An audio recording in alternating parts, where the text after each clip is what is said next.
L'information au cœur d'un changement de mentalité.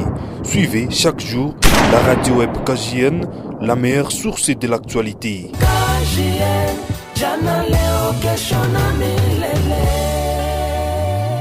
Auditeurs, auditrices de la web radio KJN, bienvenue à suivre notre journal hebdomadaire présenté par Emmanuel Tchaloukoma. Voici les sommaires.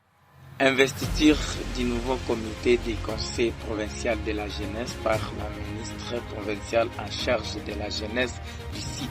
Les chevaliers de la plume et du micro engagés dans la vulgarisation du code. Les élèves du complexe scolaire Omega du site satisfaits de la visite guidée chez KJN à Bukavu. La radio web KJN, la meilleure source de l'actualité. L'investiture du nouveau comité provincial de la jeunesse au site Kivu est intervenue par Madame la ministre en charge de la jeunesse, Catherine Balemba Tchidjanga, le week-end dernier. Ce comité provincial de la jeunesse a pour rôle principal d'assurer la présentation de l'ensemble des associations et mouvements des jeunes près de la ministre en charge de la jeunesse. Catherine Balemba Tchidjanga, ministre provinciale de la jeunesse, a encouragé tous les nouveaux élus de ce comité provincial, territorial et urbain de la jeunesse. Rappelons qu'avant les cérémonies d'investiture, un atelier de renforcement des capacités a été organisé à l'intention de tous les membres de ce nouveau conseil provincial de la jeunesse ayant un mandat de 3 ans. Dans le cadre du projet de résilience dans le numérique, le Centre d'espoir pour les droits de l'homme, CDH, a ouvert un atelier de 2 jours du mardi 17 au mercredi 18 décembre 2024. Les détails avec Elie Monique David. L'objectif de cet atelier est d'appuyer l'espace démocratique en RDC en se basant sur les contenus de la loi 23/010 du 13 mars 2023 portant code numérique congolais et outiller les défenseurs des droits de l'homme, les acteurs sociaux et les journalistes sur les notions nécessaires portant sur ces codes afin que ces derniers puissent travailler dans les normes. Maître Gentil Akilimali, secrétaire exécutif du CEDH, explique. Aujourd'hui, avec le numérique, il y a quelque chose qui a changé sur le plan social. C'est pourquoi le législateur a prévu une réglementation pour que les gens ne puissent pas peut-être commettre des infractions relatives à tout ce qui est numérique.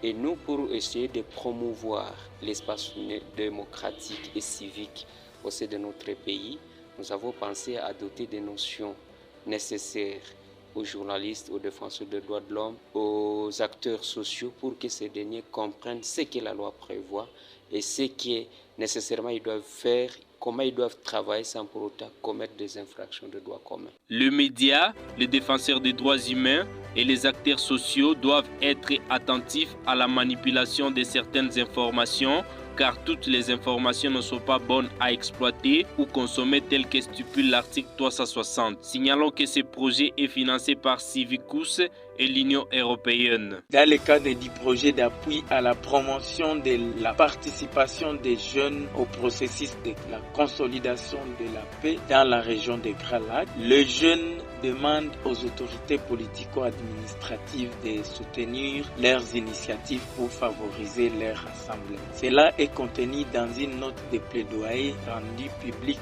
ce mardi 17 décembre 2024. Didier Katembera, député provincial du site Kivu, ayant reçu une copie de cette note de plaidoyer, promet de s'en approprier pour pousser les autorités à appuyer les jeunes dans les efforts visant la recherche de la paix et de la cohésion dans la région des Grands Lacs. Signalons que c'est au cours d'un déjeuner de plaidoyer à Bukavu pour la génération épanouie en collaboration avec la coalition Jeunesse, Paix et Sécurité avec l'appui de l'ONG belge 11-11-11.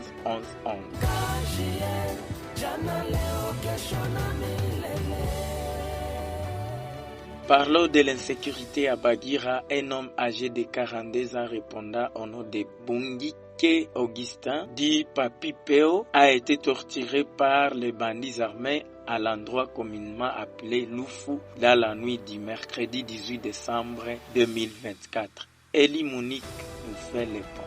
La victime était grièvement blessée et aurait été poignardée au niveau du manteau. Papi P.O. était admise dans une structure sanitaire de la place pour les soins. Face à cette situation, la société civile du noyau communal de Bagira s'inquiète de la dégradation de la situation sécuritaire et estime que les services de sécurité doivent jouer leur rôle, faute de quoi ils seront considérés comme complices. Il s'est à signaler que la victime est un père de 8 enfants et habitant du quartier Lumumba sur avenue Nyantemu 1er. L'association des femmes des médias AFEM ANSIG a organisé ce jeudi 19 décembre 2024 une conférence de presse pour vulgariser le code minier révisé en RDC. L'activité s'est tenue à Bukavu dans la salle de l'auditorium de la femme à la botte. Reportage Pax Chano. Au cours de cette activité, Madame Nelly Adidja, chargée de programme d'AFEM, signale que cette dernière travaille dans la lutte contre l'inégalité du genre dans les mines en vulgarisant le code minier révisé à Mushinga, à Luinja et auprès de toutes les couches sociales. Elle souligne l'importance des journalistes dans la vulgarisation des articles phares du code minier révisé pour la promotion de la redevabilité. Nelly Adidja. Alors aujourd'hui, il a été question d'impliquer également la presse parce que nous avons remarqué que c'est une couche, c'est une cible qui n'était pas vraiment impliquée dans la vulgarisation. Bien évidemment, c'était pour améliorer les connaissances des responsables des médias sur les articles phares du code minier révisé de la RDC dans le but de promouvoir la redevabilité. Pourquoi est-ce qu'on a invité la presse? Parce que les journalistes sont comme des chiens de garde de la démocratie et de la bonne gouvernance. À travers leur production radiophonique, ils éveillent la population, ils éveillent également les membres de la communauté. Elle encourage les journalistes à s'approprier du contenu du code minier révisé et à le transmettre à travers leurs différentes productions pour sensibiliser la population congolaise. Parlons de fêtes de fin d'année. Les fêtes de fin d'année, un sujet très sensible pour les jeunes. Plusieurs jeunes s'y trouvent comme moment propice pour s'amuser. Dans un entretien de la web radio KJN avec quelques jeunes, il ressort que les fêtes de fin d'année ont un impact positif et négatif sur la jeunesse. Irenge Bishikwabo, jeune habitant de Bouolo 6, dans la commune de Kadutu, fait savoir que le fait de fin d'année aurait un impact négatif aux jeunes car elle leur expose à la consommation excessive